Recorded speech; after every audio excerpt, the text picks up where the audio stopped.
The slow-motion genocide of Uighur Muslims is now known to most of us. Yet, even now, we are almost constantly learning new aspects of the horror unfolding. Until this summer, it was not known outside of China that the government was en masse sterilising Uighur women. Until last autumn, few knew that the cotton we wear in the West is all too often picked by Uighur slaves.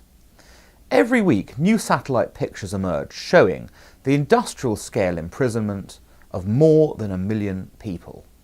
Each day we learn more about how, slowly but surely, China is seeking to achieve the extinction of the Uighur people.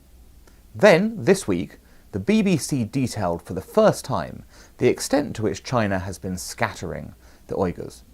We saw Chinese documents in which officials boasted of reducing Uighur population density. We saw Uyghurs being coerced onto trains where they are scattered to work camps across all of China. The British Chief Rabbi, Alan Mendoza, put this best when he wrote in December that, at this very moment, an unfathomable mass atrocity is being perpetrated in Xinjiang. He is not alone. In fact, the UK's Jewish community has been notable in leading the fight for the Uyghurs. The Chief Rabbi, the Board of Deputies, Holocaust survivors and the wider Jewish community, all of them have been at the heart of the fight for tougher action. Perhaps the cause for this is that Jews know better than most where, in all likelihood, this might end.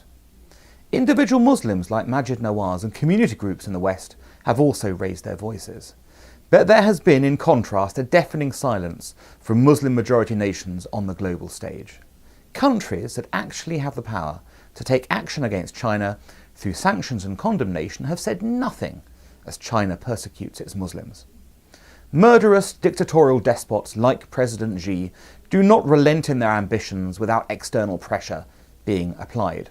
Rather, as time goes by, they accelerate their cruelty. And they are liable to extend it overseas, as well as internally. The West has, until now, demonstrated impotence in seeking to stop this. While the Trump administration took some steps, sanctioning officials and banning companies, the rest of the world has largely stood idly by. The UK government has repeatedly blocked the Genocide Amendment, which would begin a response by calling the events in Xinjiang what they are, a genocide. Never again is the refrain after every atrocity, yet it is happening again, and once again the world is turning its back. To quote Chief Rabbi Mendoza once more, none of us are free to desist from the task of protecting those religious minorities. The time has come for each and every one of us to push our governments, wherever we are, to face up to China for the horrors it is unleashing.